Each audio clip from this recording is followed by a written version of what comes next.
ये क्या जगह लगती है तुझे जो अकेली घुस आई? रात के 11 बजे 5वीं मंजिल के दफ्तर में ट्यूबलाइट के नीचे 12 आदमी हौस रहे थे। शराब की गंध, सिगरेट का धुआं और एक खतरनाक माहौल। लेकिन दरवाजे पर खड़ी औरत टस से मस नहीं हुई। प्रिया शर्मा, 32 साल की। बाहर से देखने में वो एक मामूली देखभाल करने वाली है, लेकिन 8 साल पहले वो दुश्मन के इलाके में अकेले घुसने वाली एक खुफिया एजेंसी की एजेंट थी। एक दादी का देहांत हो गया था, वॉयस फिशिंग की वजह से। पुलिस ने कहा कि 3 महीने लगेंगे। प्रिया उस रात अकेले निकल पड़ी। कमजोर लोगों के साथ किसी को तो खड़ा होना ही पड़ता है। 15 मिनट बाद वे 12 लोग जमीन पर पड़े थे। आपके लाइक और कमेंट चैनल को बहुत ताकत देते हैं। अब से मैं आपको एक ऐसी औरत की कहानी सुनाऊंगा जिसने न्याय वापस हासिल किया। गलियारे में फिनाइल की गंध फैली हुई थी। सुबह के 7:30 बजे सुबह की धूप खिड़की की दरार से तिरछी अंदर आ रही थी। प्रिया शर्मा एक ट्रॉली धकेलते हुए धीरे धीरे चल रही थी। गलियारे में सिर्फ पहियों के घूमने की आवाज गूंज रही थी। 32 साल की युवा देखभाल करने वाली, सफेद यूनिफॉर्म में, वह दूसरे कर्मचारियों से अलग थी। उसकी चाल अलग थी, बहुत सीधी, एक फौजी की तरह। प्रिया, पीछे से एक आवाज आई। 50 साल की सुनीता थी। वह कपड़ों का एक बड़ा ढेर उठाए हुए हांफती हुई पास आई। तुम जैसी लड़की ये काम क्यों करती है? कॉलेज भी गई हो, अंग्रेजी भी अच्छी है और कंप्यूटर भी चलाना जानती हो। वही पुराना सवाल था। सुनीता हमेशा हैरान रहती थी कि यह जवान लड़की इतना मुश्किल काम क्यों करती है। प्रिया ने ट्रॉली रोकी। वह सुनीता की ओर मुड़ी। उसके होठों पर एक हल्की मुस्कान आई। मेरी नानी का देहांत भी एक वृद्धाश्रम में हुआ था। सुनीता की आंखों में एक अजीब सी हलचल हुई। उस वक्त मैं उनके पास नहीं थी, इसी बात का पछतावा है। एक छोटा सा जवाब था। वह और कुछ नहीं कहना चाहती थी। सुनीता ने बिना कुछ कहे सिर हिलाया। उसके चेहरे पर ऐसा भाव था जैसे वह कुछ समझ गई हो, और वह चुपचाप वहां से चली गई। प्रिया ने फिर से ट्रॉली धकेलना शुरू कर दिया। पहिए घूमने लगे। चरमराने की आवाज गलियारे में भर गई। 3 साल पहले की बात थी। नानी वृद्धाश्रम में अकेली गुजर गईं। प्रिया उस वक्त विदेश में थी, एक मिशन पर थी। खुफिया एजेंसी की एजेंट के तौर पर फोन बंद रखना पड़ता था और कोई संपर्क नहीं हो सकता था। नानी ने अकेले ही आंखें मूंद लीं। वृद्धाश्रम के ठंडे बिस्तर पर प्रिया अंतिम संस्कार में भी नहीं जा सकी। जब मिशन खत्म हुआ तब तक 13वीं भी हो चुकी थी। तभी से हर रात उसे बुरे सपने आते थे। सपने में नानी अकेली हाथ बढ़ा रही होती थी, लेकिन प्रिया जा नहीं पाती थी। उसके पैर नहीं हिलते थे। उसे नींद न आने की बीमारी हो गई। वह हमेशा चौकन्नी रहने लगी। उसे PTSD का तैशिश मिला। 8 साल की फौजी सेवा के दौरान उसने देश के लिए सब कुछ कुर्बान कर दिया, लेकिन अपने सबसे कीमती इंसान के पास नहीं थी। उसने नौकरी छोड़ दी। मनोचिकित्सक डॉक्टर अरुण वर्मा ने सलाह दी, प्रिया जी, उन बुजुर्गों के साथ काम क्यों नहीं करती जो तुम्हारी नानी जैसी हैं?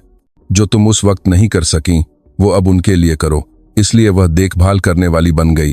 हर सुबह 7:30 बजे काम पर आती, दादियों का हाथ पकड़ती, उन्हें खाना खिलाती, उनके लिए मुस्कुराती, उनकी कहानियां सुनती।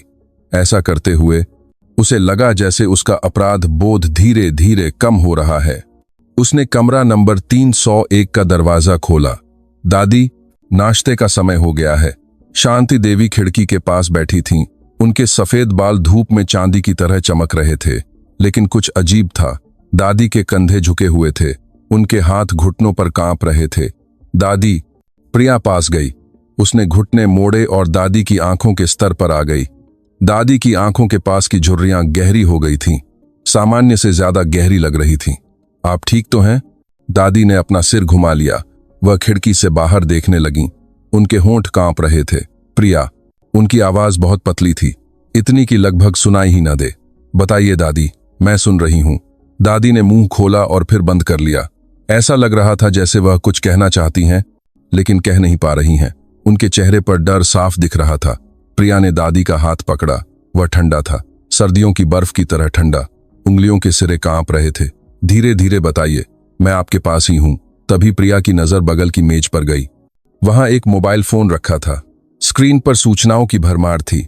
CBI की तरफ से जरूरी सूचना, RBI खाता जांच का नोटिस, अपराध शाखा से आपके नाम के दुरुपयोग की पुष्टि का अनुरोध। प्रिया की आंखों का भाव बदल गया। वे तेज हो गईं। यह वह पल था जब उसकी 8 साल की ट्रेनिंग वाली सहज वृत्ति जाग उठी।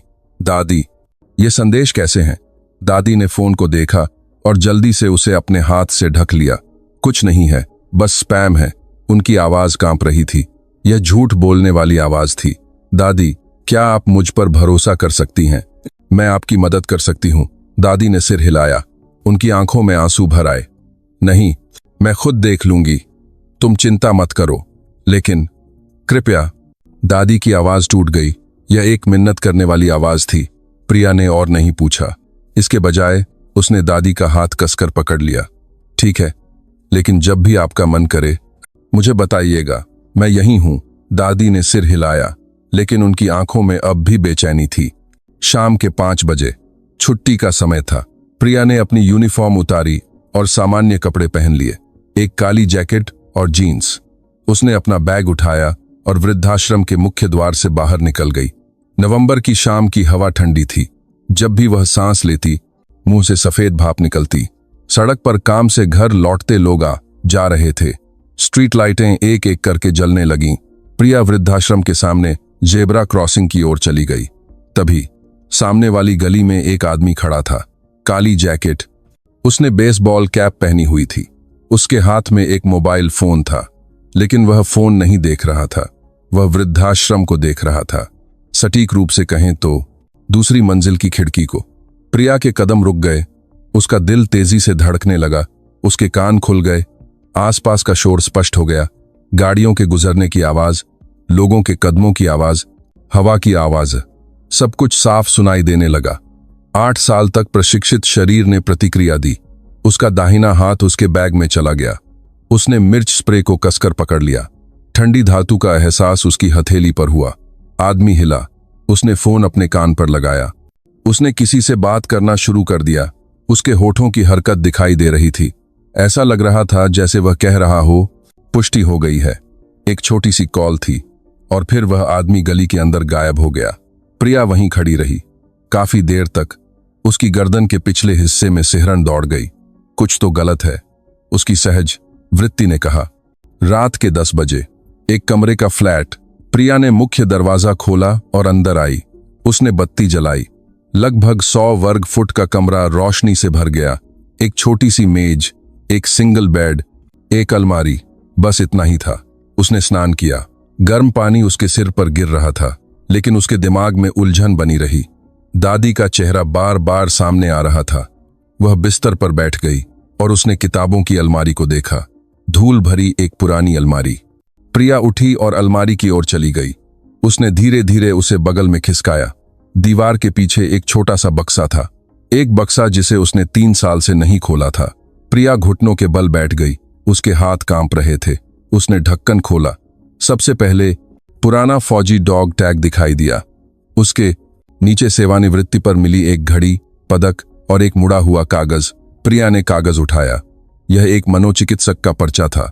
पोस्ट ट्रॉमेटिक स्ट्रेस डिसऑर्डर, लगातार अति सतर्कता की स्थिति। अक्षर धुंधले दिख रहे थे। प्रिया ने डॉग टैग उठाया। ठंडी धातु उसकी हथेली से छू गई। यह वह वजन था जिसे उसने 8 साल तक अपने गले में पहना था। मैं बस एक सामान्य जीवन जीना चाहती थी। एक फुसफुसाहट कमरे में गूंजी, लेकिन आज उसने जो कुछ देखा था वह उसके दिमाग से नहीं निकल रहा था। दादी के कांपते हाथ, संदेश, निगरानी करने वाला आदमी। उसकी नानी की आवाज उसके कानों में गूंजी। प्रिया, नानी की याद नहीं आती? 3 साल पहले का वह दिन था। नानी अकेली गुजर गईं। प्रिया उनके पास नहीं थी। वृद्धाश्रम के ठंडे बिस्तर पर नानी ने अकेले ही आंखें मूंद लीं। मुझे माफ कर दो नानी। आंसू आने वाले थे, लेकिन वे नहीं आए। प्रिया ने डॉग टैग को बक्से में वापस रख दिया। उसने ढक्कन बंद कर दिया। उसने अलमारी को वापस उसकी जगह पर धकेल दिया। वह बिस्तर पर लेट गई। छत दिखाई दे रही थी। उसने आंखें बंद कर लीं, लेकिन नींद नहीं आई। इस बार अलग होना होगा। उसके मन में एक आवाज आई, साथ रहना होगा। आखिर तक खिड़की के बाहर शहर की रोशनी दिखाई दे रही थी। अनगिनत खिड़कियों में रोशनी जली हुई थी। उसके सीने में चेतावनी की घंटी अभी भी बज रही थी। वह रुकी नहीं। कल सुबह 7:30 बजे वह फिर से काम पर जाएगी। गलियारे में फिनाइल की गंध फैलेगी, एक सामान्य देखभाल करने वाली के रूप में। लेकिन ऐसा लग रहा था कि कुछ बदलने वाला है। हवा बदल रही थी। यह तूफान से पहले की शांति थी। उस सुबह कुछ अलग था। जब प्रिया वृद्धाश्रम पहुंची तो मुख्य द्वार पर एक एम्बुलेंस खड़ी थी। लाल बत्तियां गोल गोल घूम रही थीं। आपातकालीन कर्मचारी एक स्ट्रेचर को बाहर ले जा रहे थे। उस पर कमला जी लेटी हुई थीं। एक ऑक्सीजन मास्क ने उनका चेहरा ढक रखा था। प्रिया के पैर जम गए। दादी, वह भागी। एक आपातकालीन कर्मचारी ने हाथ बढ़ाकर उसे रोका। क्या आप परिवार से हैं? मैं देखभाल करने वाली हूं। क्या हुआ? ऐसा लग रहा है कि ब्रेन हैमरेज हुआ है। हम अभी अस्पताल ले जा रहे हैं। कमला जी का चेहरा पीला पड़ गया था। उन्होंने आंखें बंद कर रखी थीं। उनके होंठ नीले पड़ गए थे। उनकी सांसें तेज लग रही थीं। उनका सीना अनियमित रूप से ऊपर नीचे हो रहा था। एम्बुलेंस का दरवाजा एक धमाके के साथ बंद हो गया। सायरन बजने लगा।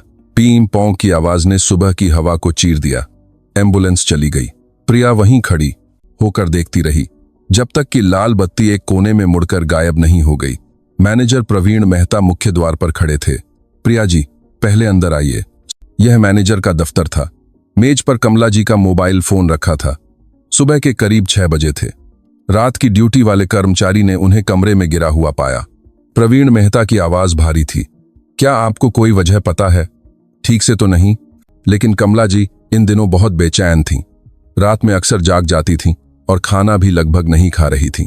प्रिया ने मेज पर रखे फोन को देखा। क्या मैं इसे देख सकती हूं? प्रवीण मेहता ने सिर हिलाया। प्रिया ने फोन उठाया। उसने स्क्रीन चालू की। कॉल लिस्ट सामने आ गई। उसकी सांस रुक गई। सैकड़ों कॉल थीं। एक ही जैसे नंबर दिन में दर्जनों बार दोहराए गए थे। 22-7xxx 22-8xxx मिलाउचेंसोंगोमा मजिंग पोंक्स। उसने संदेश बॉक्स खोला। सीबीआई की तरफ से जरूरी सूचना, आपका खाता अपराध में लिप्त है। आरबीआई, तुरंत संपर्क करें। अपराध शाखा, पेशी का नोटिस। दर्जनों संदेश जमा थे। प्रिया के हाथ कांप रहे थे। उसने एक कॉल रिकॉर्डिंग चलाई। मैडम, मैं सीबीआई के वित्तीय जांच विभाग से इंस्पेक्टर अजय कुमार बोल रहा हूं। एक ठंडी और अधिकारपूर्ण पुरुष की आवाज थी। इंस्पेक्टर साहब, मेरा बैंक खाता अपराध में शामिल है। यह कमला जी की आवाज थी। वह कांप रही थी। डर से भरी आवाज थी।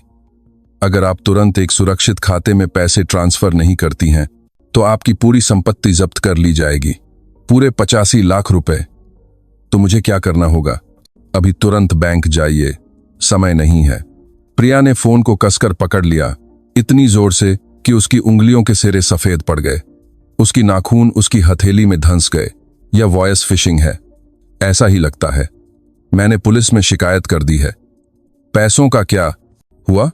प्रवीण मेहता ने एक गहरी सांस ली। उन्होंने पूरी रकम ट्रांसफर कर दी थी 3 दिन पहले। प्रिया चुप रही।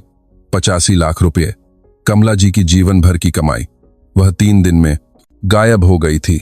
अस्पताल का गहन चिकित्सा कक्ष था। प्रिया कांच की खिड़की के पार से कमला जी को देख रही थी। वह बिस्तर पर लेटी हुई थी। उनके पूरे शरीर में नलियां और तार जुड़े हुए थे। ईसीजी मशीन नियमित रूप से बीप बीप कर रही थी। एक डॉक्टर पास आया। सफेद कोट आतला पहने 50 साल का एक आदमी। क्या आप मरीज के परिवार से हैं? मैं देखभाल करने वाली हूं। ब्रेन हैमरेज काफी गंभीर है। ऐसा लगता है कि इसका कारण अत्यधिक तनाव है। मौजूदा स्थिति में हम कुछ भी निश्चित रूप से नहीं कह सकते। डॉक्टर का चेहरा गंभीर था। क्या वे होश में आ पाएंगी? हम पूरी कोशिश करेंगे, लेकिन आपको सबसे बुरे के लिए तैयार रहना चाहिए। उस रात 11:47 पर कमला जी होश में नहीं आईं। उनका दिल रुक गया। चिकित्सा कर्मचारी दौड़े। उन्होंने सीपीआर की कोशिश की, छाती को दबाया और बिजली के झटके दिए, लेकिन कोई फायदा नहीं हुआ। रात 12:02 पर उन्हें मृत घोषित कर दिया गया। मॉनिटर पर एक सीधी रेखा खिंच गई। केवल एक लंबी बीप की आवाज गूंज रही थी। यह एक शोक सभा थी। तस्वीर में कमला जी मुस्कुरा रही थीं, लेकिन अब वह मुस्कान सिर्फ तस्वीर में ही बची थी। सफेद गेंदे के फूलों की महक नाक में चुभ रही थी। अगरबत्ती के जलने की गंध उसमें मिली हुई थी। प्रिया तस्वीर के सामने घुटनों के बल बैठी थी। शोक मनाने वाले आ जा रहे थे, सिर झुकाकर प्रणाम करते और लौट जाते। शांति देवी आईं। लक्ष्मी अम्मा भी साथ थीं। दोनों की आंखें रोकर लाल और सूजी हुई थीं। उनके गालों पर आंसुओं के निशान साफ थे। प्रिया, शांति देवी ने कांपते हुए हाथ से प्रिया का हाथ पकड़ा। मेरे साथ भी ऐसा हुआ, मेरे साथ भी। उनकी आवाज भर्रा गई। दादी, उन लोगों ने मुझे भी फोन किया था। उन्होंने कहा कि वे सीबीआई से हैं। लक्ष्मी अम्मा ने भी सिर हिलाया। मुझे भी। प्रिया, मैं शर्म के मारे बता नहीं पाई। कितने पैसे? 60 लाख रुपए। लक्ष्मी अम्मा ने आंखें बंद कर लीं, आंसू बह निकले। शांति देवी सिसकने लगीं। मेरे 80 लाख, जीवन भर की कमाई थी, सब चला गया। प्रिया के सीने में आग लग गई, एक गर्म आग। गुस्सा उबलने लगा। क्या आपने पुलिस में शिकायत की? की थी, लेकिन शांति देवी ने सिर झुका लिया। उन्होंने कहा कि पैसा पहले ही निकल चुका है, उसे ट्रैक करना मुश्किल है। उन्होंने कहा कि उसे ढूंढना मुश्किल होगा। हम मूर्ख हैं, हमने ऐसी बात पर विश्वास कर लिया। कमला भी इसीलिए। लक्ष्मी अम्मा अपनी बात पूरी नहीं कर पाईं, वह सिसकने लगी। प्रिया ने दोनों दादियों का हाथ कसकर पकड़ लिया, गर्मजोशी से। नहीं, यह आपकी गलती नहीं है दादी, लेकिन मैं उन्हें ढूंढ निकालूंगी, पैसे भी और अपराधियों को भी। शांति देवी ने प्रिया को देखा। उनकी आंखों में एक अनिश्चितता थी। प्रिया, तुम एक अच्छी लड़की हो, लेकिन यह खतरनाक है। वे लोग। कोई बात नहीं। प्रिया की आवाज धीमी हो गई, ठंडक से भर गई। यह एक ऐसा काम है जो मैं कर सकती हूं, और यह एक ऐसा काम है जो मुझे करना ही होगा। रात के 11 बजे, एक कमरे का फ्लैट। प्रिया ने दरवाजा खोला और अंदर आई। उसने बत्ती जलाई। छोटा सा कमरा रोशनी से भर गया, लेकिन प्रिया की आंखें अंधेरी थीं, ठंडक से जम गई थीं। वह किताबों की अलमारी की ओर चली गई। उसने उसे बगल में खिसकाया। एक प्रिया की आंखें अंधेरी थीं। चरमराने की आवाज आई। दीवार के पीछे का बक्सा सामने आ गया। उस पर धूल की एक मोटी परत जमी थी। उसने ढक्कन खोला। डॉग टैग दिखाई दिया। प्रिया ने उसे उठाया। ठंडी धातु उसकी हथेली से छू गई। 3 साल बाद उसने उसे अपने गले में पहन लिया। वजन महसूस हुआ, एक जाना पहचाना वजन। वह मेज के सामने बैठ गई। उसने लैपटॉप चालू किया। स्क्रीन रोशन हो गई। उसने अपनी उंगलियां कीबोर्ड पर रखीं। उसने कमला जी के फोन से कॉपी किया हुआ डेटा खोला। कॉल हिस्ट्री, संदेश, खाता ट्रांसफर का विवरण, सब कुछ स्क्रीन पर फैल गया। 8 साल में निखारी गई उसकी क्षमता जाग उठी। सूचना एकत्र करना, डेटा विश्लेषण, ट्रैकिंग। खुफिया एजेंसी में सीखी हुई हर चीज फिर से जीवित हो गई। सुबह के 2 बज गए। प्रिया ने खाता ट्रांसफर के प्रवाह को ट्रैक किया। कमला जी के 85 लाख रुपए, शांति देवी के 80 लाख रुपए, लक्ष्मी अम्मा के 60 लाख रुपए, कुल 2 करोड़ 25 लाख रुपए थे। पैसा कई फर्जी बैंक खातों में बांटकर निकाला गया था, लेकिन निशान बाकी थे। डिजिटल पदचिन्ह। उसने डार्क वेब पर लॉगिन किया। यह एक गुमनाम फोरम था। वॉयस फिशिंग के बारे में जानकारी देने वाला एक बोर्ड। प्रिया ने एक पोस्ट किया। दिल्ली के वृद्धाश्रम को निशाना बनाकर 2 करोड़ से ज्यादा की फिशिंग। जानकारी चाहिए। 10 मिनट बाद एक संदेश आया। उस गिरोह का संबंध गैंगस्टरों से है। यमुना पार गैंग का नाम सुना है? सावधान रहना, वे खतरनाक हैं। प्रिया की आंखें तेज हो गईं। यमुना पार गैंग, दिल्ली के एक बड़े हिस्से पर कब्जा करने वाला एक संगठित अपराध गिरोह। उसने फौजी दिनों में खुफिया रिपोर्टों में इसके बारे में पढ़ा था। उसने खोज की। यमुना पार गैंग से संबंधित जानकारी सामने आई। बॉस का नाम सामने आया, विक्रम विक्की भाई, 53 साल, 12 आपराधिक मामले, हिंसा, उगाही, धोखाधड़ी, जुआ। अपराधों की एक लंबी सूची थी। प्रिया ने लैपटॉप बंद कर दिया। वह उठी और खिड़की के पास खड़ी हो गई। शहर की रोशनी टिमटिमा रही थी। कहीं कोई और भी इसका शिकार हो रहा होगा। इसी पल उसने अपनी मुट्ठी भींच ली। नाखून उसकी हथेली में धंस गए। दर्द हुआ, लेकिन उसने उसे नहीं छोड़ा। उसकी नानी की आवाज कांप रही थी। कमला जी ने आंखें बंद कर ली थीं। दोनों चेहरे उसके सामने आ गए। इस बार मैं इसे आखिर तक पूरा करूंगी, मैं आपकी रक्षा करूंगी। उसने डॉग टैग को छुआ। ठंडी धातु ने उसकी उंगलियों से उसकी गर्मी सोख ली। 3 साल तक उसने एक सामान्य जीवन जीने की कोशिश की, दादियों के पास चुपचाप रहने की, लेकिन दुनिया ने इसकी इजाजत नहीं दी। उसे फिर से लड़ना पड़ा। इस बार देश के लिए नहीं, दादियों के लिए, कमजोर लोगों के लिए। उसने लैपटॉप फिर से चालू किया। स्क्रीन नीली रोशनी से चमक उठी। उसने कीबोर्ड पर टाइप किया। उसकी उंगलियां तेजी से चल रही थीं। सुबह की ठंडी हवा अंदर आ रही थी। खिड़की की दरार से हवा अंदर आई। उसके कपड़े फड़फड़ाए। प्रिया रुकी नहीं। उसने खाता ट्रैकिंग जारी रखी। उसने कॉल रिकॉर्ड का विश्लेषण किया। उसने एक पैटर्न खोजा। यह तो बस शुरुआत थी। यह बदला नहीं था, यह न्याय था। दादियों के पैसे वापस लाना और अपराधियों को पकड़ना, यही प्रिया को करना था। लैपटॉप की स्क्रीन पर नंबर बह रहे थे, खाता संख्या, तारीखें, राशियां। प्रिया ने एक एक करके नोट किया। रात गहरी होती गई, लेकिन प्रिया की आंखें और भी चमक उठीं। उसने ध्यान केंद्रित किया। 8 साल की प्रशिक्षित एकाग्रता फिर से जीवित हो गई। उसे कमला जी के ठंडे हाथ याद आए, उसे शांति देवी के आंसू याद आए। लक्ष्मी अम्मा की कांपती आवाज उसके कानों में गूंज रही थी। बस थोड़ा इंतजार कीजिए। एक फुसफुसाहट कमरे में गूंजी। मैं इसे जरूर वापस लाऊंगी, मैं वादा करती हूं। अंतिम संस्कार के बाद का समय था। प्रिया अपने एक कमरे के फ्लैट में लौट आई। उसने दरवाजा खोला और अंदर चली गई। उसने बत्ती जलाई। छोटा सा कमरा रोशनी से भर गया, लेकिन प्रिया का मन अंधेरा था। कमला जी के ठंडे पड़े हाथ बार बार याद आ रहे थे। उसने अपना बैग नीचे रखा। वह मेज के सामने खड़ी हो गई और उसने किताबों की अलमारी को देखा। धूल की एक मोटी परत वाली एक पुरानी अलमारी। उसने अपना हाथ बढ़ाया। उसने अलमारी को धीरे धीरे बगल में खिसकाया। एक चरमराने की आवाज आई। दीवार के पीछे एक छोटी सी जगह दिखाई दी। एक बक्सा था, एक बक्सा जिसे उसने 3 साल से नहीं खोला था। प्रिया घुटनों के बल बैठ गई। उसके हाथ कांप रहे थे। उसने बक्सा बाहर निकाला। उसके हाथ पर धूल लग गई। उसने धीरे धीरे ढक्कन खोला। सबसे पहले एक पुराना फौजी डॉग टैग दिखाई दिया। उसके नीचे सेवानिवृत्ति पर मिली एक घड़ी थी। उसकी चांदी की चमक फीकी पड़ गई थी। उसके बगल में 2 पदक रखे थे और एक मुड़ा हुआ सफेद कागज। प्रिया ने कागज उठाया, उसे खोला। यह एक मनोचिकित्सक का पर्चा था। पोस्ट ट्रॉमेटिक स्ट्रेस डिसऑर्डर, लगातार अति सतर्कता की स्थिति। अक्षर उसकी आंखों के सामने हिल रहे थे। प्रिया ने आंखें बंद कर लीं। 3 साल पहले की घटनाएं याद आ गईं। यह एक विदेशी मिशन था। वह दिन रात काम करती थी। दुश्मन संगठन को ट्रैक करना, जानकारी इकट्ठा करना और रिपोर्ट तैयार करना, यह देश के लिए था। मिशन ही सब कुछ था। तभी उसकी नानी का देहांत हो गया। जब उसे खबर मिली तब तक बहुत देर हो चुकी थी। अंतिम संस्कार हो चुका था और 13वीं भी बीत चुकी थी। प्रिया कुछ नहीं कर सकती थी। वह बस दूर से घुटनों के बल बैठ गई। तभी से वह टूट गई। बुरे सपने शुरू हो गए। सपने में नानी अकेली हाथ बढ़ा रही होती थीं, लेकिन प्रिया जालास के बारों नहीं पाती थी। उसके पैर नहीं हिलते थे।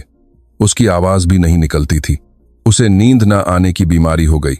हर रात उसकी आंखें खुली रहती थीं। उसका दिल तेजी से धड़कता था। अति सतर्कता की स्थिति बनी रही।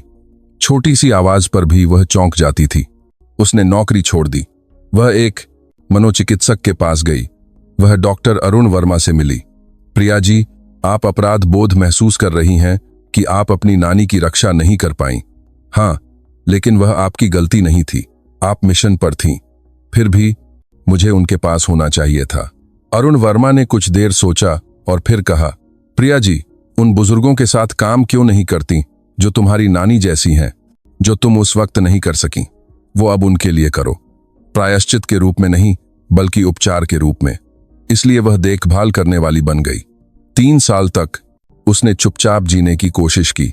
दादियों का हाथ पकड़ती, उन्हें खाना खिलाती, उनके लिए मुस्कुराती, उनकी कहानियां सुनती।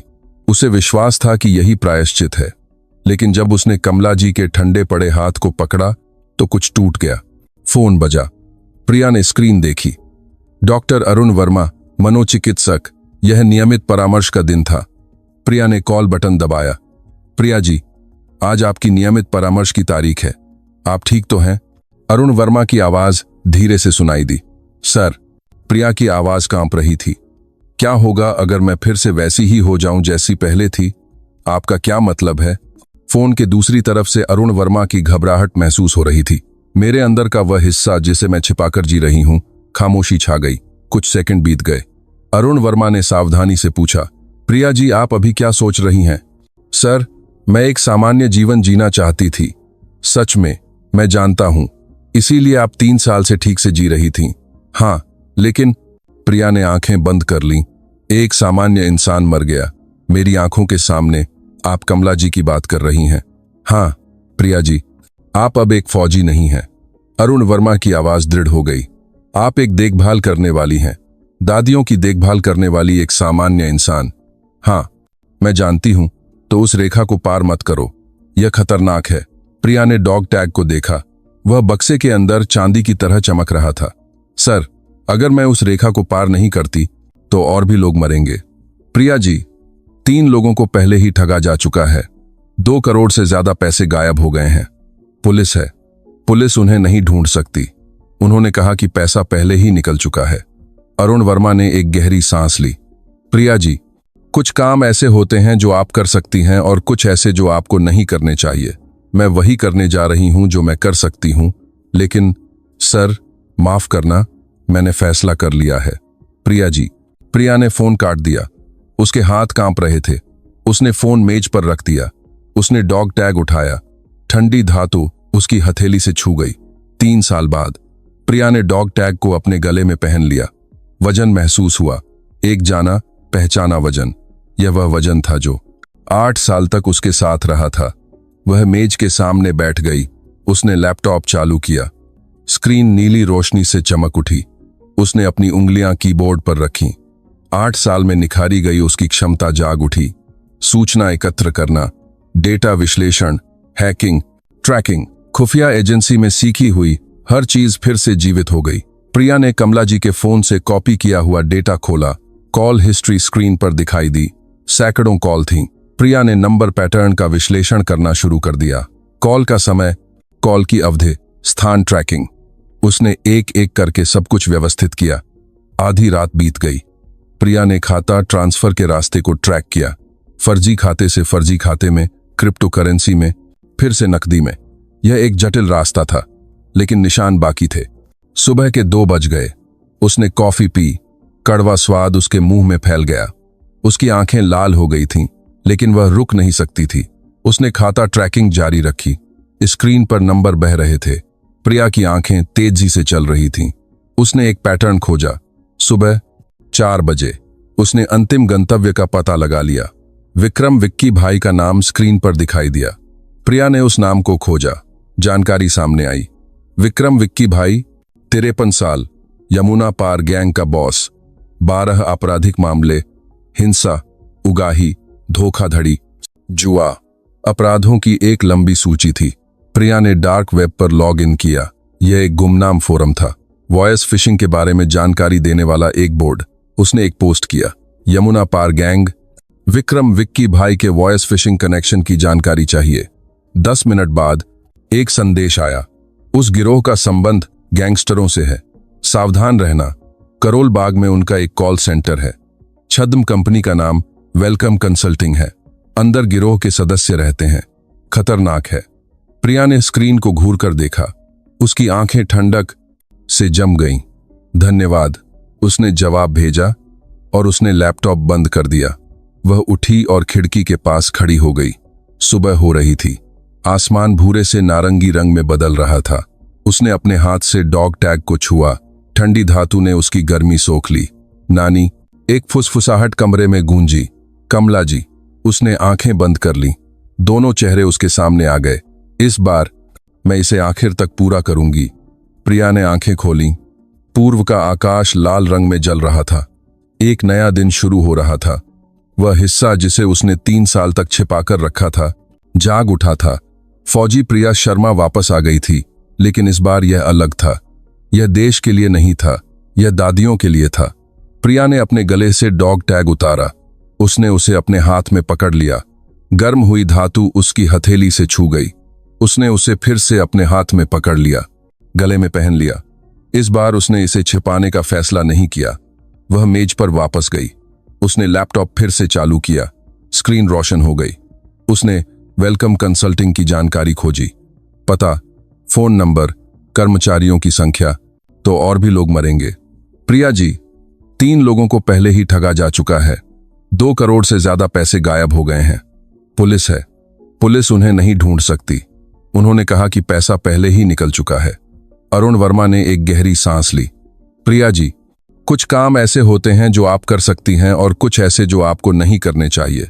मैं वही करने जा रही हूं जो मैं कर सकती हूं, लेकिन सर माफ करना, मैंने फैसला कर लिया है। प्रिया जी, व्यापार पंजीकरण प्रमाण पत्र। उसने सारी जानकारी इकट्ठा कर ली। उसने इमारत की संरचना का नक्शा भी ढूंढ लिया। यह 5वीं मंजिल पर था। एक ही प्रवेश द्वार था। गलियारे में 2 सीसीटीवी कैमरे थे। उसने एक नोटपैड निकाला। उसने एक पेन उठाया।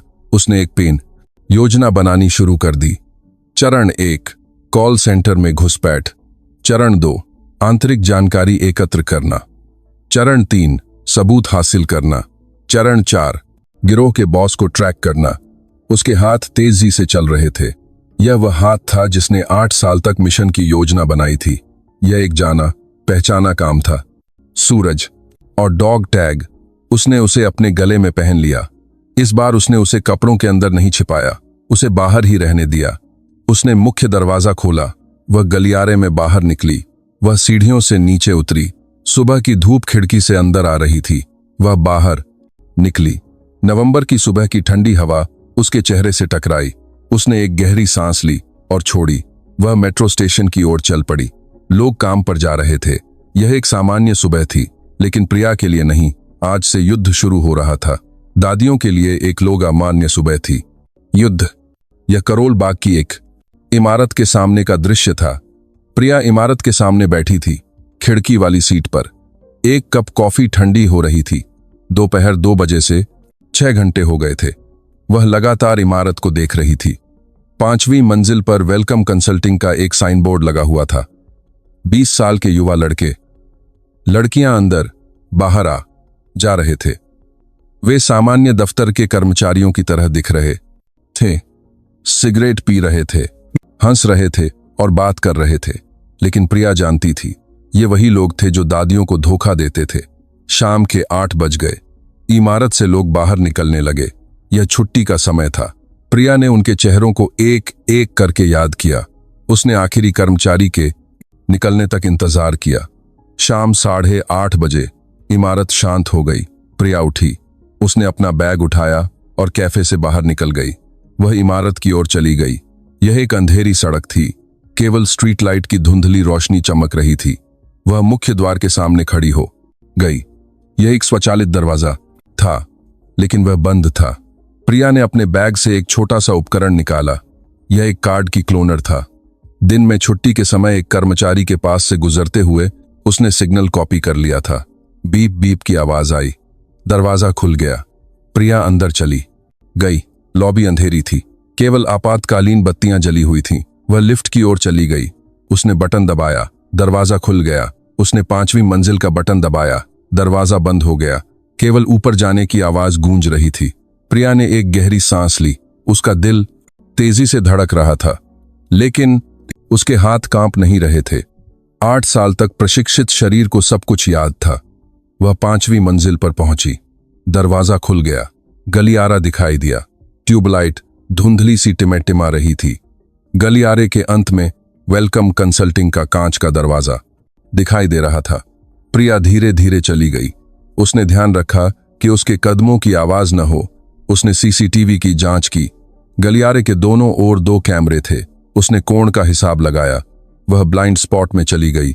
वह कांच के दरवाजे के सामने खड़ी हो गई। उसने कार्ड की लगाया। बीप की आवाज के साथ दरवाजा खुल गया। वह दफ्तर के अंदर चली गई। अंधेरा था। केवल कंप्यूटर की स्टैंड बाय लाइटें नीली चमक रही थीं। लगभग 20 मेजें कतार में लगी थीं। कुर्सियां व्यवस्थित थीं। प्रिया टीम लीडर के मेज पर गई। उसने दिन में ही जगह की पुष्टि कर ली थी। यह खिड़की की तरफ थी। वह कुर्सी पर बैठ गई।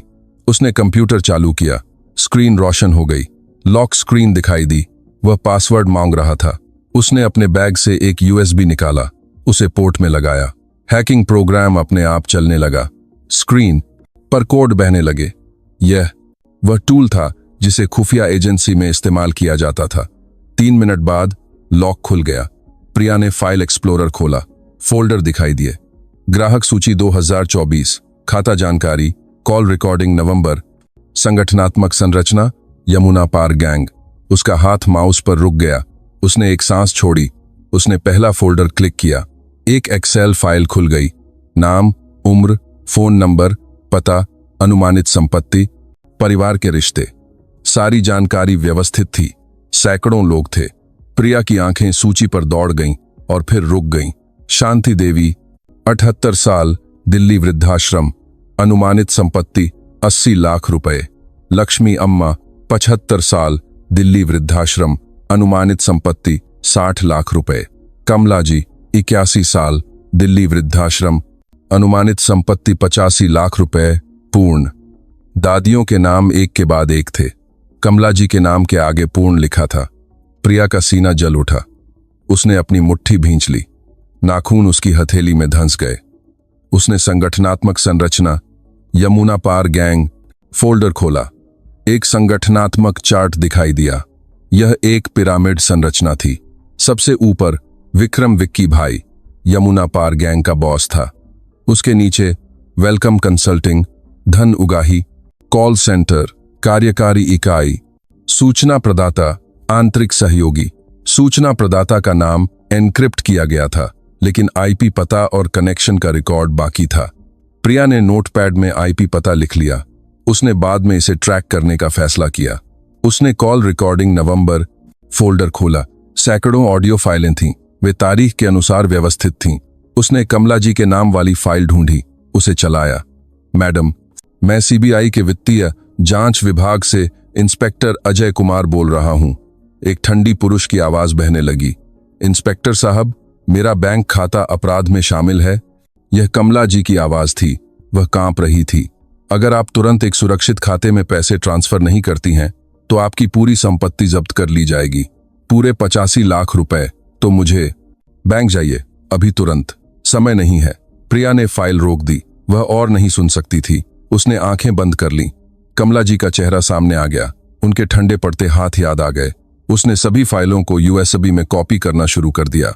प्रोग्रेस बार धीरे धीरे भर रहा था।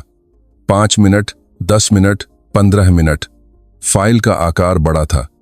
तभी गलियारे से कदमों की आवाज सुनाई दी। प्रिया का शरीर जम गया। उसने अपने कान खोले। कदमों की आवाज पास आ रही थी। 2 लोग थे। यार, एक सिगरेट देना। लाइट तो जला। वे दफ्तर के दरवाजे के सामने थे। प्रिया जल्दी से मेज के नीचे घुस गई। उसने खुद को सिकोड़ लिया। उसने अपनी सांस रोक ली। दरवाजा खुला। बत्ती जली। ट्यूबलाइट एक जनजनाहट के साथ जल उठी। 2 आदमी अंदर आए। वे 20 साल के थे। ये वही कर्मचारी थे जिन्हें उसने दिन में देखा था। सिगरेट कहाँ रखी थी? मेरी मेज पर है। कदमों की आवाज गूंजी। वे उस मेज के पास से गुजरे जिसके नीचे प्रिया छिपी थी। 10 मीटर की दूरी थी। प्रिया ने अपनी सांस रोक रखी थी। उसका दिल पागलों की तरह धड़क रहा था, लेकिन वह हिली नहीं।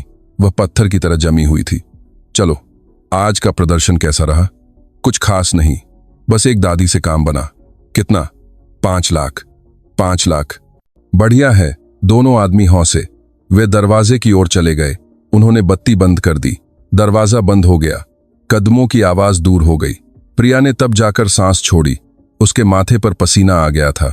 उसके हाथ कांप रहे थे। वह मेज के बाहर निकली। वह उठी। उसने कंप्यूटर की जांच की। फाइल ट्रांसफर 98% पर था। 1 मिनट बाद यह पूरा हो गया। प्रिया ने यूएसबी निकाला। उसे अपनी जेब में डाल लिया। उसने कंप्यूटर बंद कर दिया। उसने निशान मिटा दिए। वह दफ्तर से बाहर निकली। गलियारा अंधेरा था। वह सीसीटीवी के ब्लाइंड स्पॉट में चली गई। वह लिफ्ट में चढ़ी। वह पहली मंजिल पर उतरी।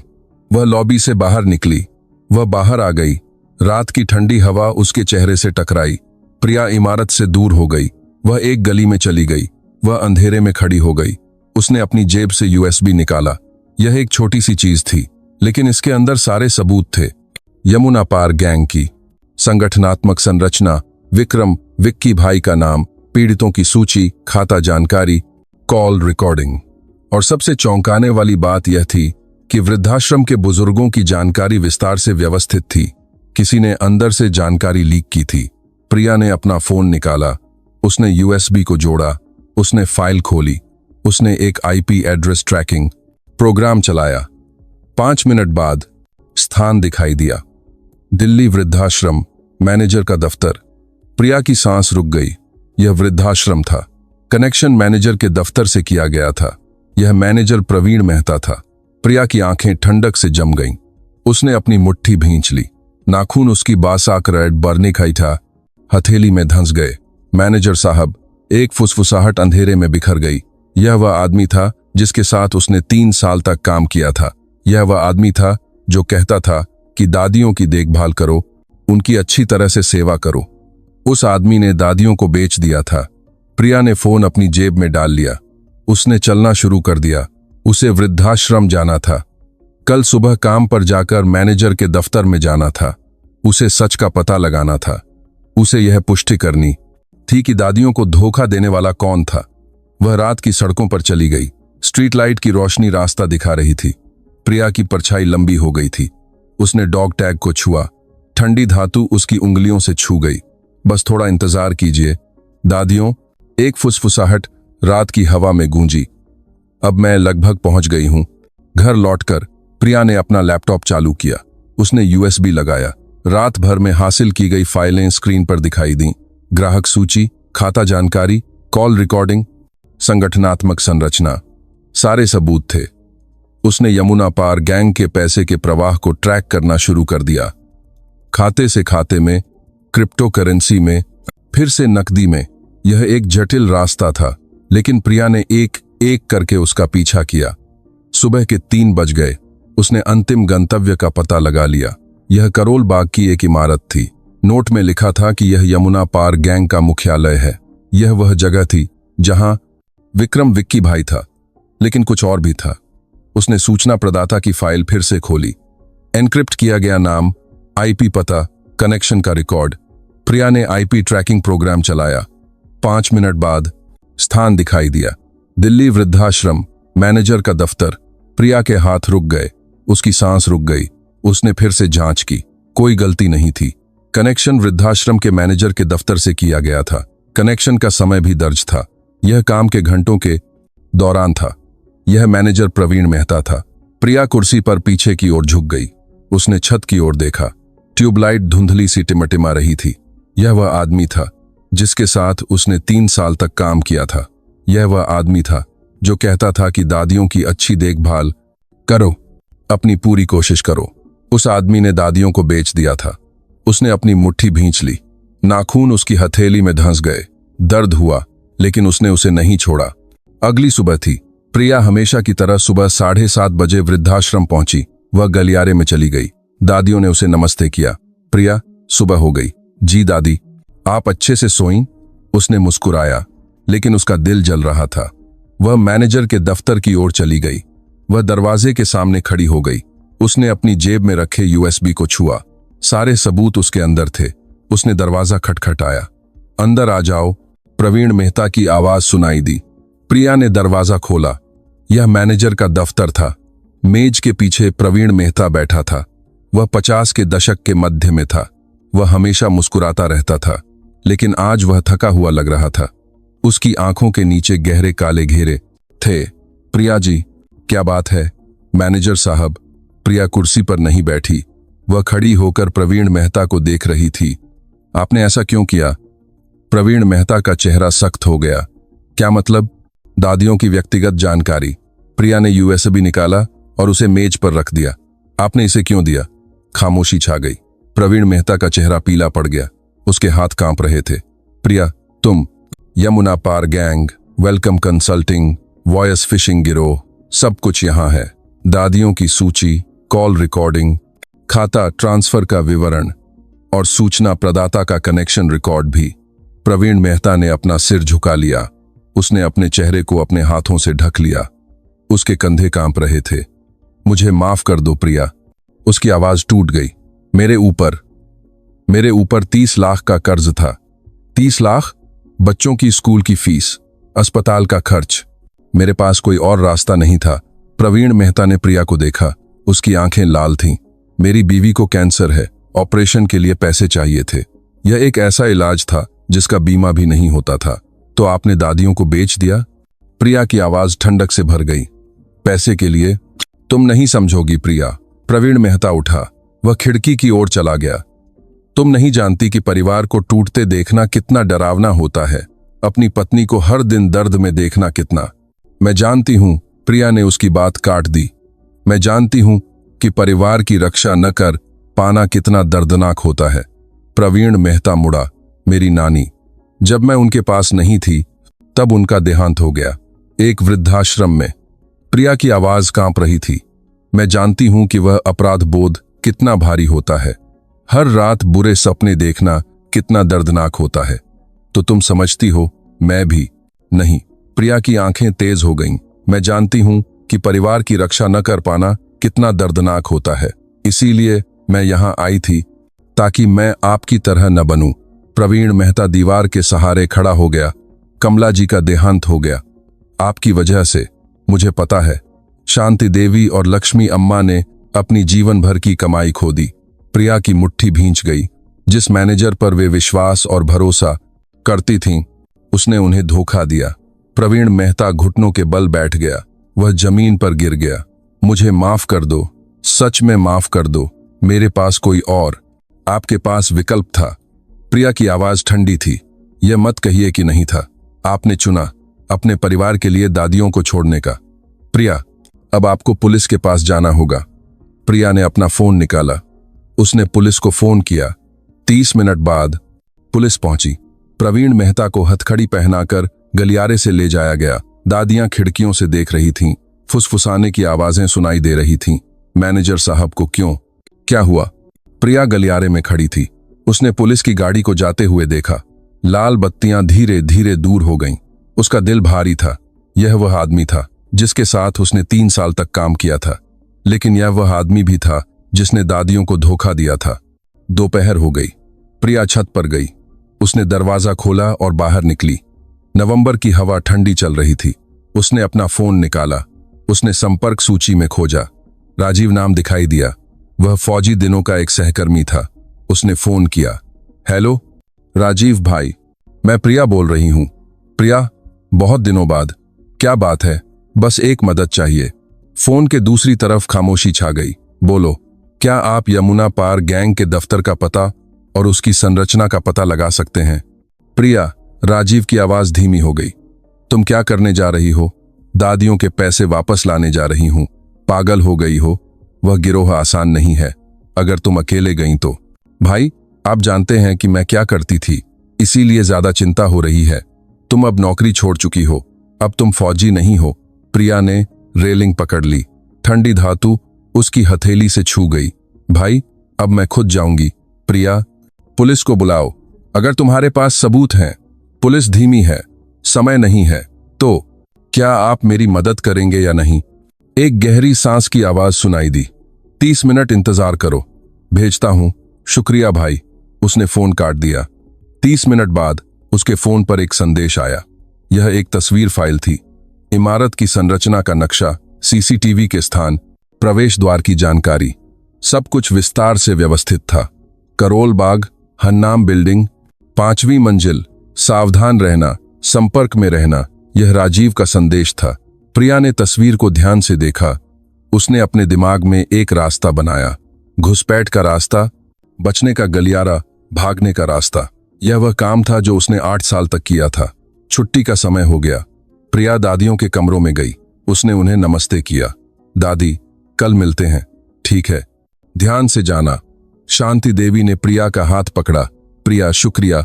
मैनेजर वाले मामले में तुमने शिकायत की? नहीं दादी, यह तो मेरा फर्ज था। हमारी प्रिया सबसे अच्छी है। प्रिया मुस्कुराई, लेकिन उसकी आंखें दृढ़ थीं। वह घर लौट गई। उसने अपने कपड़े बदले। यह एक काली टी शर्ट और जीन्स थी, ऐसे कपड़े जिनमें हिलना डुलना आसान था। उसने किताबों की अलमारी के पीछे से बक्सा निकाला। उसने डॉग टैग को अपने गले में पहन लिया। उसने अपने उपकरणों की जांच की। मिर्च स्प्रे, छोटा सा उपकरण, टॉर्च, सब कुछ बैग में डाल दिया। उसने आईने में देखा। वहां एक 32 साल की औरत थी, लेकिन उसकी आंखें 8 साल पहले की तरह हो गई थीं। रात के 11 बज गए। प्रिया करोल बाग की हन्नाम बिल्डिंग के सामने खड़ी थी। यह एक अंधेरी सड़क थी। केवल स्ट्रीट लाइट की धुंधली रोशनी चमक रही थी। उसने इमारत को ऊपर देखा। 5वीं मंजिल पर बत्ती जली हुई थी। परछायां हिल रही थीं।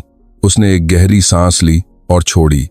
उसका दिल तेजी से धड़क रहा था, लेकिन उसके हाथ कांप नहीं रहे थे। दादियों, बस थोड़ा इंतजार कीजिए। उसने मन ही मन दोहराया, मैं इसे जरूर वापस लाऊंगी। वह इमारत की ओर चल पड़ी। अगली सुबह थी।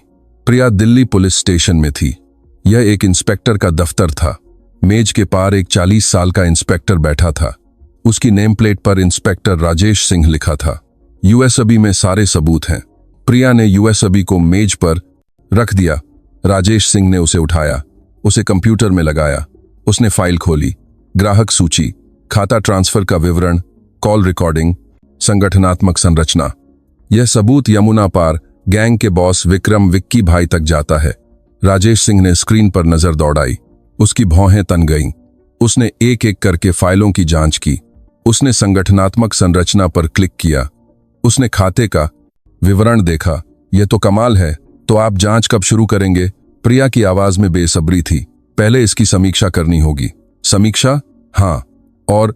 राजेश सिंह ने प्रिया को देखा। सबूत अपर्याप्त हैं। क्या अपर्याप्त है?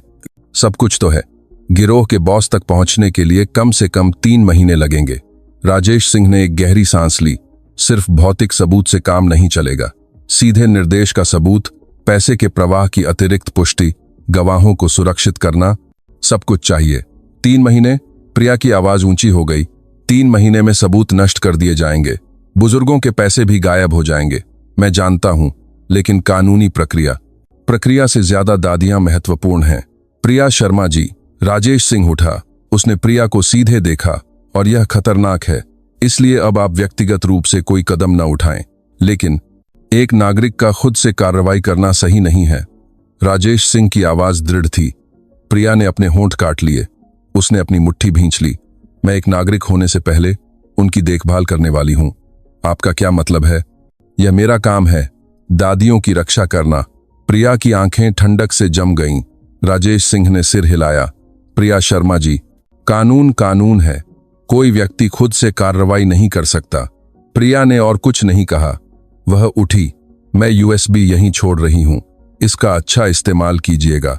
वह बाहर निकल गई। वह पुलिस स्टेशन की सीढ़ियों से नीचे उतरी। नवंबर की हवा ठंडी चल रही थी। उसने अपना फोन निकाला। उसने राजीव को एक संदेश भेजा। भाई, तैयारी पूरी हो गई है, धन्यवाद। जवाब तुरंत आया।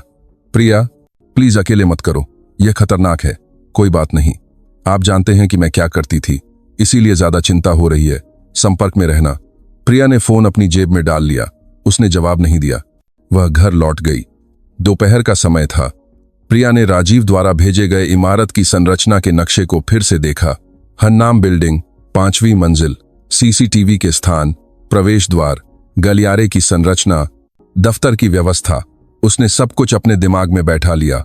उसने घुसपैठ का रास्ता बनाया। पिछले दरवाजे के आपातकालीन निकास से घुसकर सीढ़ियों से 5वीं मंजिल तक, केवल सीसीटीवी के ब्लाइंड स्पॉट में चलना, सुरक्षा प्रणाली को निष्क्रिय करना। दफ्तर के दरवाजे तक पहुंचने में 10 मिनट काफी थे। उसने अपने उपकरणों की जांच की। मिर्च स्प्रे, एक छोटा electronic jammer, torch, mobile phone और डॉग टैग। उसने उसे अपने गले में पहन लिया। ठंडी धातु उसकी त्वचा से छू गई। शाम के 8 बज गए। प्रिया ने काले कपड़े पहने, टी शर्ट, जीन्स और स्पोर्ट्स शूज, ऐसे कपड़े जिनमें हिलना डुलना आसान था। उसने अपना बैग तैयार किया। उसने आईने में देखा। वहां एक 32 साल की औरत थी, लेकिन उसकी आंखें 8 साल पहले की हो गई थीं। खुफिया एजेंसी की एजेंट प्रिया शर्मा। उसने दरवाजा खोला और बाहर निकल गई। रात के 11 बजे, करोल बाग की हन्नाम बिल्डिंग के सामने। यह एक अंधेरी सड़क थी। केवल स्ट्रीट लाइट की धुंधली रोशनी चमक रही थी। सड़क पर लगभग कोई नहीं था। केवल 1-2 गाड़ियां गुजर रही थीं। उसने इमारत को ऊपर देखा। 5वीं मंजिल पर बत्ती जली हुई थी। खिड़की से परछाइयां दिखाई दे रही थीं। लोग हिल रहे थे। उसने एक गहरी सांस ली और छोड़ी। उसका दिल तेजी से धड़क रहा था, लेकिन उसके हाथ कांप नहीं रहे थे। 8 साल तक प्रशिक्षित शरीर को सब कुछ याद था। वह इमारत के पीछे की ओर गई। वह गली से गुजरकर आपातकालीन निकास के सामने खड़ी हो गई। उस पर एक ताला लगा हुआ था। यह एक पुराना ताला था। उसने एक छोटा सा उपकरण निकाला, उसे ताले में डाला, उसे घुमाया। एक क्लिक की आवाज आई। सिर्फ 3 सेकंड लगे। उसने दरवाजे को धीरे धीरे धकेला। एक हल्की चरमराने की आवाज आई। वह अंदर चली गई। एक अंधेरी सीढ़ी दिखाई दी। उसने टॉर्च जलाई धुंधली रोशनी ने सीढ़ियों को रोशन किया। उसने एक एक कदम करके ऊपर चढ़ना शुरू कर दिया। उसने अपने कदमों की आवाज को दबा दिया। उसने दीवार पर हाथ रखा और धीरे धीरे आगे बढ़ी। उसने पहली मंजिल पार की, दूसरी, तीसरी मंजिल। केवल सांस की आवाज सुनाई दे रही थी। यह उसकी अपनी सांस थी, नियमित थी, जैसा कि उसे प्रशिक्षित किया गया था। उसने चौथी मंजिल पार की। वह पांचवी मंजिल पर पहुंची। सीढ़ियों के अंत में एक दरवाजा था। यह पांचवी मंजिल पर जाने का दरवाजा था। उसने हैंडल पकड़ा, उसे धीरे धीरे दबाया। दरवाजा खुल गया। गलियारा दिखाई दिया। ट्यूबलाइटें तेज जली हुई थीं। सफेद रोशनी आंखों में चुभ रही थी। गलियारा लंबा था। दोनों तरफ सीसीटीवी कैमरे लगे थे। लाल बत्तियां टिमटिमा रही थीं। प्रिया ने अपने बैग से एक छोटा इलेक्ट्रॉनिक जैमर निकाला। उसने बटन दबाया। एक शांत संकेत की आवाज गूंजी। सीसीटीवी की स्क्रीन हिलने लगी। यह 5 मिनट के लिए बाधित हो गया था। वह दीवार के सहारे चलना शुरू कर दिया। उसने अपने कदमों की आवाज को दबा दिया। एक एक कदम, धीरे धीरे। जब वह गलियारे के बीच में पहुंची, अंदर से आवाजें सुनाई दीं। वे आदमी थे। यार, एक पैग और। भाई, इस हफ्ते का कलेक्शन बढ़िया था। हंसने की आवाज गूंजी। शराब पीने की आवाज आ रही थी। प्रिया रुकी नहीं, वह चलती रही। गलियारे के अंत में दरवाजा दिखाई दिया। अंदर से रोशनी छनकर आ रही थी। दरवाजे से 5 मीटर दूर प्रिया ने मन ही मन दोहराया, दादियों, बस थोड़ा इंतजार कीजिए। 4 मीटर, मैं इसे जरूर वापस लाऊंगी। 3 मीटर। उसका दिल तेजी से धड़क रहा था, लेकिन उसका चेहरा शांत था। 8 साल तक दुश्मन के इलाके में घुसपैठ करने का अनुभव उसके शरीर में समा गया था। 2 मीटर। उसका हाथ धीरे धीरे उसके बैग में चला गया। उसने मिर्च स्प्रे को छुआ। ठंडी धातु उसकी हथेली से छू गई। 1 मीटर। वह दरवाजे के सामने खड़ी हो गई। अंदर से आवाजें साफ सुनाई दे रही थीं। आज 30 लाख से ज्यादा कमाए। कमाल है। सब भाई की कृपा है। हाँ हाँ, आगे और भी कमाना है।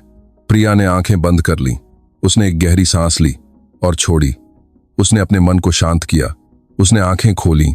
उसने अपना हाथ दरवाजे के हैंडल पर रखा। ठंडी धातु उसकी हथेली से छू गई। उसने उसे धीरे धीरे दबाया। दरवाजा खुल गया। दफ्तर दिखाई दिया। यह एक बड़ा स्थान था। मेजें इधर उधर रखी थीं। एक कोने में एक सोफा था। आदमी वहां इकट्ठे होकर शराब पी रहे थे। 12 लोग थे। सभी 30 से 50 साल के बीच के थे। शराब की बोतलें मेज पर बिखरी हुई थीं। सिगरेट का धुआं भरा हुआ था। सबसे अंदर के सोफे पर एक आदमी बैठा था। वह 50 साल का था। उसके बाल पीछे की ओर किए हुए थे। उसके चेहरे पर एक निशान था। यह विक्रम विक्की भाई था। जैसे ही प्रिया अंदर आई, आदमी मुड़े। हौसी रुक गई। सिगरेट पीते हुए हाथ रुक गए। गिलास उठाते हुए हाथ हवा में रुक गए। कौन है? एक आदमी उठा। वह 30 साल का था। वह तगड़ा था। प्रिया ने जवाब नहीं दिया। उसने दरवाजा बंद कर दिया।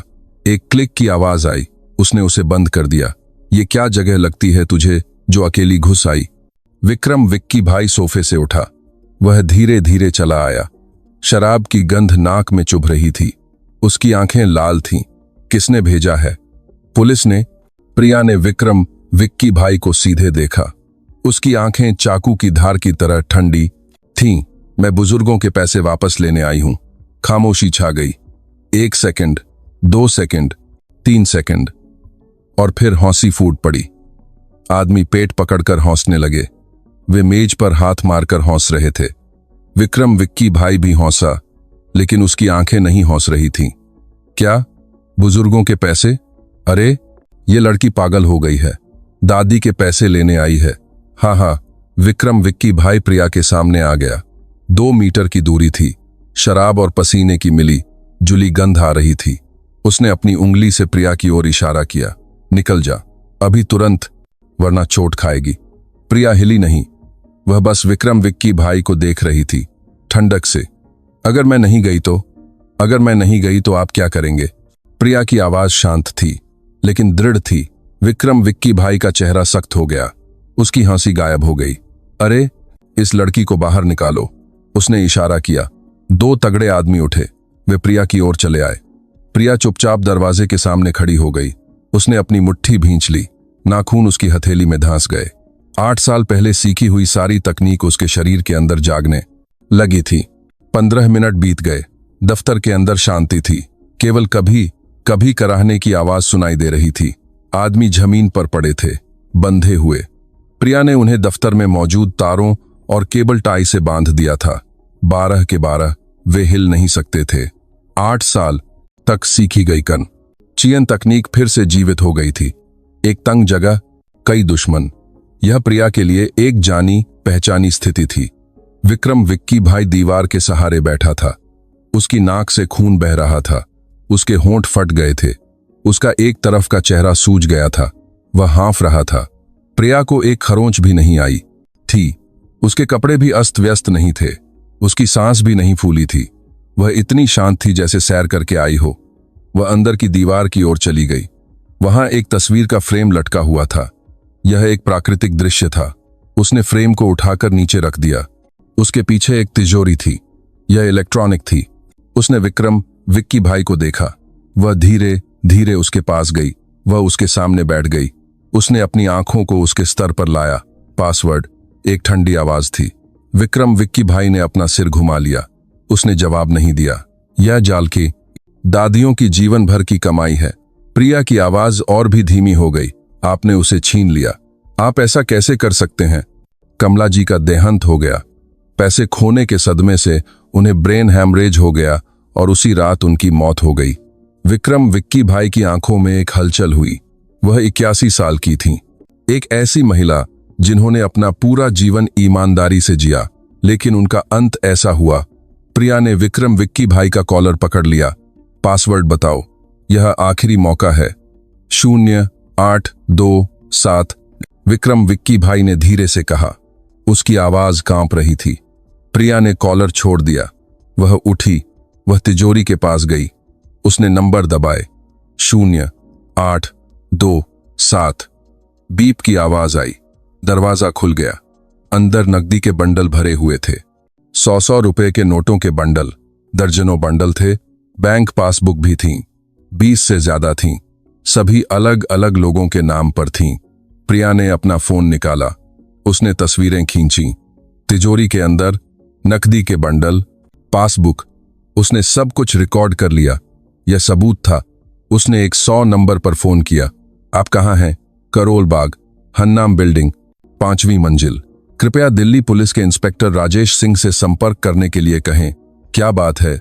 यमुना पार गैंग का बॉस विक्रम विक्की भाई और उसके सभी सदस्य यहां हैं। यह एक वॉयस फिशिंग गिरोह है।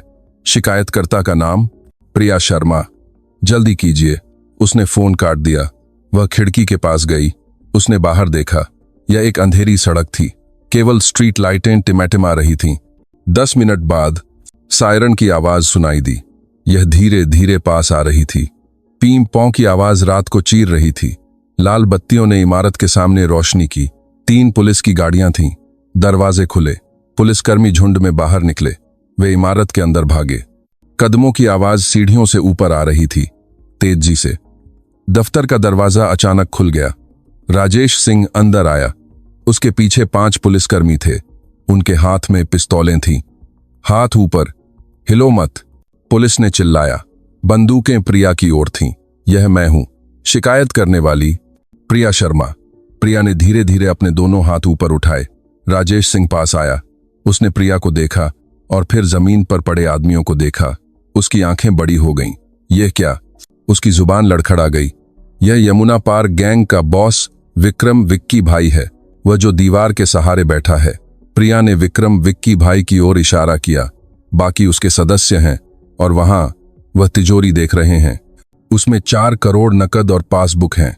राजेश सिंह तिजोरी की ओर चला गया। उसने अंदर झांका। उसने एक सीटी बजाई। यह सब अकेले? और भी सबूत हैं। प्रिया ने अपने बैग से यूएसबी निकाला। उसने उसे राजेश सिंह को दिया। रिकॉर्डिंग, खाता विवरण, संगठनात्मक संरचना, सब कुछ यहां है। राजेश सिंह ने यूएसबी ले लिया। मैनेजर प्रवीण मेहता का बयान भी मैंने उसे रिकॉर्ड कर लिया है। प्रिया शर्मा जी। राजेश सिंह ने प्रिया को घूरकर देखा। उसके चेहरे पर एक अविश्वसनीय भाव था। आपने यह सब अकेले किया? हाँ, प्रिया ने सिर हिलाया। मैं एक देखभाल करने वाली हूं। बुजुर्गों की रक्षा करना मेरा काम है। राजेश सिंह ने एक लंबी सांस ली। उसने सिर हिलाया, लेकिन उसके होठों पर एक मुस्कान फैल गई। आप सच में कमाल हैं। पुलिस ने विक्रम, विक्की भाई और उसके सदस्यों को खड़ा किया। उन्हें हथकड़ियां पहनाई गईं। क्लिक की आवाज गूंजी। उन्हें एक एक करके बाहर ले जाया गया। विक्रम, विक्की भाई प्रिया के सामने से गुजरा। उसने अपना सिर झुका रखा था। प्रिया ने विक्रम, विक्की भाई को देखा। उसने कुछ नहीं कहा, वह बस देखती रही। पुलिस ने चिल्लाया। बंदूकें प्रिया की ओर थीं। यह मैं हूं, शिकायत करने वाली प्रिया शर्मा। प्रिया ने धीरे धीरे अपने दोनों हाथ ऊपर उठाए। राजेश सिंह पास आया। उसने प्रिया को देखा और फिर जमीन पर पड़े आदमियों को देखा। उसकी आंखें बड़ी हो गईं। यह क्या? तिजोरी से नकदी और पासबुक निकाले गए। उन्हें सबूत के तौर पर जब्त कर लिया गया। पुलिस ने एक एक करके तस्वीरें खींची। एक सूची तैयार की गई। एक हफ्ता बीत गया। यमुना पार गैंग के सभी सदस्य गिरफ्तार हो गए। विक्रम, विक्की भाई पर विशेष धोखाधड़ी, संगठित अपराध और उगाही के आरोप लगाए गए। प्रवीण मेहता को भी सह अपराधी के रूप में आरोपित किया गया। मीडिया में इसकी खूब चर्चा हुई। जब्त की गई 4 करोड़ की नकदी और खातों से ट्रैक किया गया। कुछ पैसा पीड़ितों को लौटा दिया गया। शांति देवी के 80 लाख रुपए। प्रिया पास गई और दादी का हाथ पकड़ लिया। दादी ने उसे कसकर पकड़ लिया। यह एक कांपता हुआ हाथ था। शुक्रिया, सच में बहुत शुक्रिया। आंसू उनके गालों पर बहने लगे। अगर तुम न होती तो मैं। कोई बात नहीं दादी। प्रिया ने भी दादी के हाथ को अपने दोनों हाथों से ढक लिया। यह गर्म था। लक्ष्मी अम्मा कमरे में आईं। प्रिया को देखते ही वह दौड़कर उसे गले लगा लिया। प्रिया, शुक्रिया, सच में बहुत शुक्रिया। अगर तुम न होती तो। नहीं दादी, प्रिया की आवाज कांप रही थी। मुझे और जल्दी पता लगाना चाहिए था। अगर ऐसा होता तो कमला जी भी। वह अपनी बात पूरी नहीं कर पाई। उसका गला भर आया। नहीं, तुमने अपनी पूरी कोशिश की। शांति देवी ने प्रिया के सिर पर हाथ फेरा। हमारी प्रिया सबसे अच्छी है। सच में बहुत शुक्रिया। प्रिया ने अपने आंसू रोक लिए। वह मुस्कुराई। अगले दिन प्रिया एक शोक सभा में गई। कमला जी की तस्वीर अभी भी वहीं थी। 13वीं आने वाली थी। तस्वीर में दादी मुस्कुरा रही थीं। उनके झुर्रीदार चेहरे पर मुस्कान भरी हुई थी। प्रिया तस्वीर के सामने घुटनों के बल बैठ गई। उसने प्रणाम किया। उसने अपना सिर गहरा झुकाया। दादी, देर से आने के लिए माफ करना। उसकी आवाज कांप रही थी। आंसू गिर पड़े। वे जमीन पर भीग गए। अब आप शांति से आराम कीजिए। उसने आंखें बंद कर लीं। रोके हुए आंसू बह निकले। मैंने आपकी रक्षा की, बाकी दादियों की। दादी, क्या आप? उसने अपने हाथों से आंसू पोंछे। उसने फिर से तस्वीर को ऊपर देखा। मुझे माफ करना, मैं आपकी रक्षा नहीं कर पाई। वह काफी देर तक वहीं बैठी रही। तस्वीर को देखती रही। अगरबत्ती की गंध उसकी नाक से टकराई। वह वृद्धाश्रम लौट आई। वह गलियारे में चली गई। फिनाइल की गंध जानी पहचानी लग रही थी। दादियां अपने कमरों से बाहर निकलीं और उसे नमस्ते किया। प्रिया, हमारी हीरो। शुक्रिया प्रिया, हमारी प्रिया सबसे अच्छी है। गलियारे के दूसरी तरफ से ताश खेलने की आवाज आ रही थी। हंसी की आवाज गूंज रही थी। रसोई से दोपहर के भोजन की तैयारी की गंध फैल रही थी। यह दाल की गंध थी। सामान्य जीवन लौट आया था। छुट्टी का समय हो गया।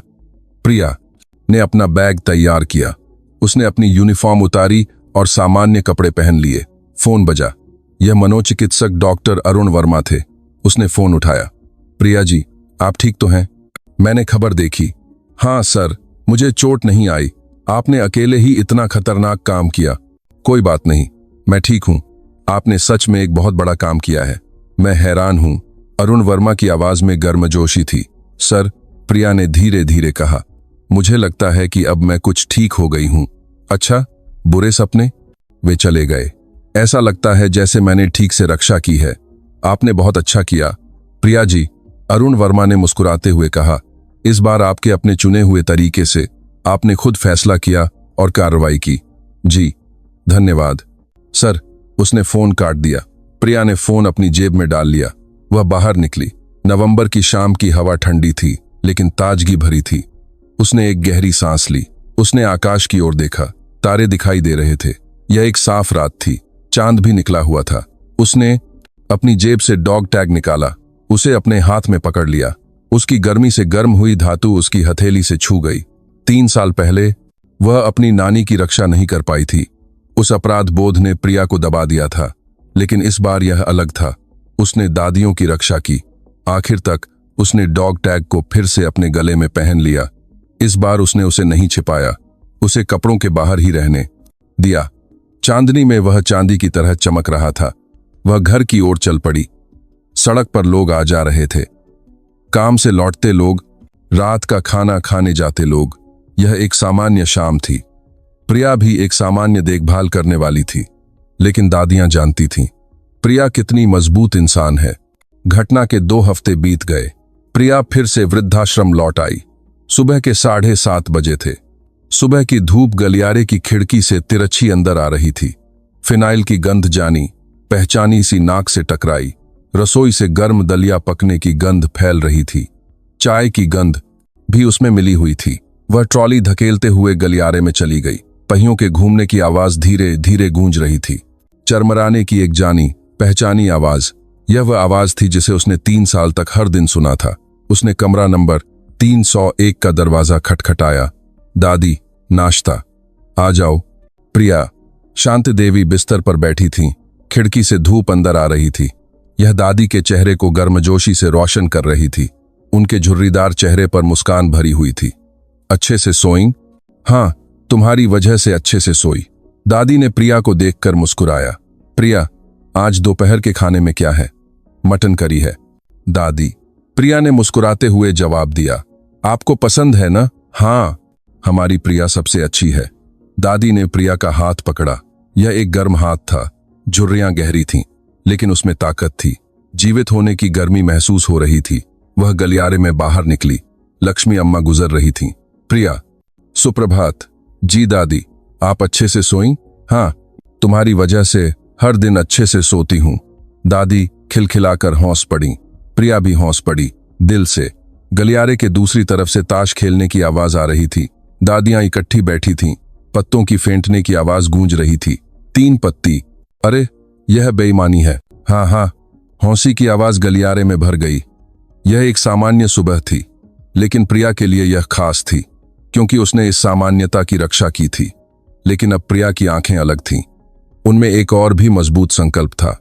अपनी नानी की रक्षा न कर पाने का अपराध बोध अभी भी था, लेकिन अब वह जानती थी कि वह उस दर्द को दूसरे तरीके से बदल सकती है। दोपहर के भोजन का समय हो गया। भोजन कक्ष में दादियां इकट्ठी बैठी थीं। मटन करी की गंध तेज फैल रही थी। मसालों की गंध, लहसुन की गंध, भूख बढ़ाने वाली सुगंध। प्रिया ने दादियों के सामने खाना परोसा, एक एक करके, बड़े ध्यान से। प्रिया, शुक्रिया, कोई बात नहीं। दादी, अगर हमारी प्रिया न होती तो क्या होता? दादियों ने मजे से खाया।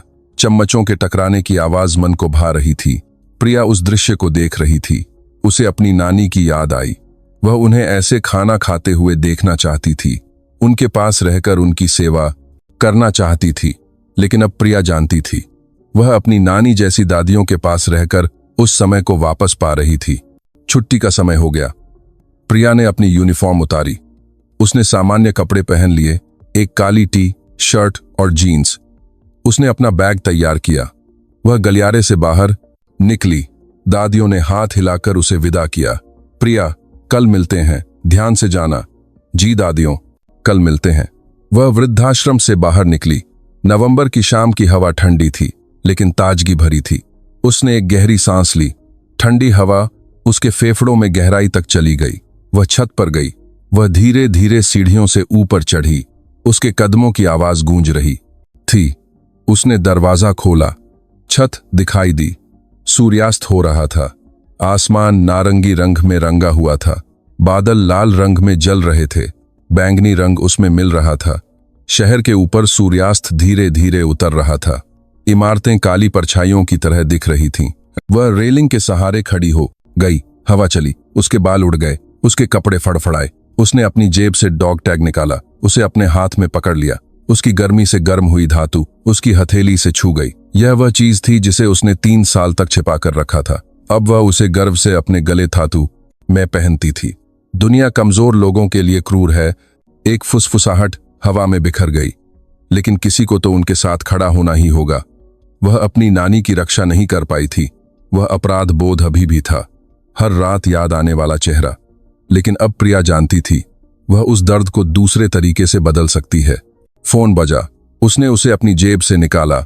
यह एक संदेश था, एक अनजान नंबर से। उसने उसे खोला। प्रिया, मैं सुनीता दीदी बोल रही हूं। मैं एक दूसरे वृद्धाश्रम में काम करती हूं। ऐसा लगता है कि हमारे वृद्धाश्रम में भी कुछ ऐसा ही हो रहा है। दादियों को लगातार अजीब फोन आ रहे हैं। क्या तुम कुछ सलाह दे सकती हो? प्रिया ने स्क्रीन को घूर कर देखा। वह एक पल के लिए रुकी। क्या यह फिर से शुरू हो रहा है? क्या मुझे फिर से लड़ना होगा? क्या मुझे फिर से एक खतरनाक जगह पर जाना होगा? लेकिन जल्द ही उसके चेहरे पर एक मुस्कान फैल गई। यह एक ठंडी मुस्कान नहीं थी, यह एक गर्म मुस्कान थी। हाँ दीदी, मैं आपकी मदद करूंगी, उसने जवाब भेजा। उसने फोन अपनी जेब में डाल लिया। उसने डॉग टैग को फिर से अपने गले में पहन लिया। इस बार उसने उसे नहीं छिपाया, उसे कपड़ों के बाहर ही रहने दिया। सूर्यास्त की रोशनी में वह चांदी की तरह चमक रहा था। 3 साल पहले जब उसने नौकरी छोड़ी थी, प्रिया ने सोचा था अब वह एक सामान्य जीवन जिएगी, चुपचाप जिएगी, डॉग टैग को एक बक्से में रख देगी और अतीत को भूल जाएगी। फौजी प्रिया शर्मा मर चुकी है, लेकिन दुनिया ने इसकी इजाजत नहीं दी। कमजोर लोग पीड़ित थे, बुजुर्गों को धोखा दिया जा रहा था। किसी को तो उनके साथ खड़ा होना ही था, किसी को तो लड़ना ही था। प्रिया वह कोई बन सकती थी? नहीं, उसे बनना ही था।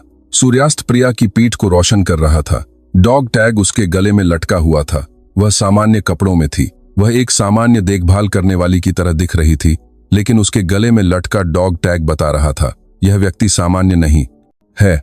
वह 8 साल तक प्रशिक्षित एक फौजी थी, एक एजेंट जो दुश्मन के इलाके में घुसपैठ करती थी, जानकारी इकट्ठा करती थी और मिशन पूरा करती थी। वह क्षमता गायब नहीं हुई थी, उसने बस उसका इस्तेमाल नहीं किया था। अब प्रिया उस क्षमता का इस्तेमाल दूसरी जगह करेगी, कमजोर लोगों की रक्षा करने में, दादियों की सुरक्षा करने में। एक सामान्य देखभाल करने वाली, लेकिन किसी से भी ज्यादा मजबूत एक इंसान। सूर्यास्त धीरे धीरे अंधेरा हो गया। आसमान बैंगनी रंग में बदल गया। एक एक करके तारे दिखाई देने लगे।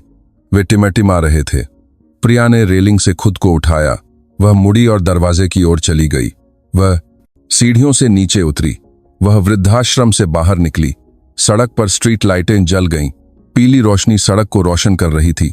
लोग आ जा रहे थे, काम से लौटते लोग, रात का खाना खाने जाते लोग।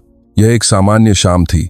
प्रिया भी उनके बीच चल रही थी, एक सामान्य इंसान की तरह, लेकिन उसके गले में लटका डॉग टैग स्ट्रीट लाइट की रोशनी में चमक गया।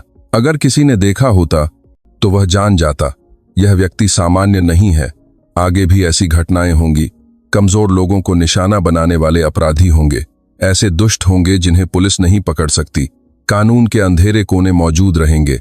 हर बार प्रिया सामने आएगी, दादियों के पास खड़ी होगी, एक संरक्षक के रूप में, एक सामान्य देखभाल करने वाली के रूप में जीते हुए। घर की ओर चलते हुए प्रिया मुस्कुराई।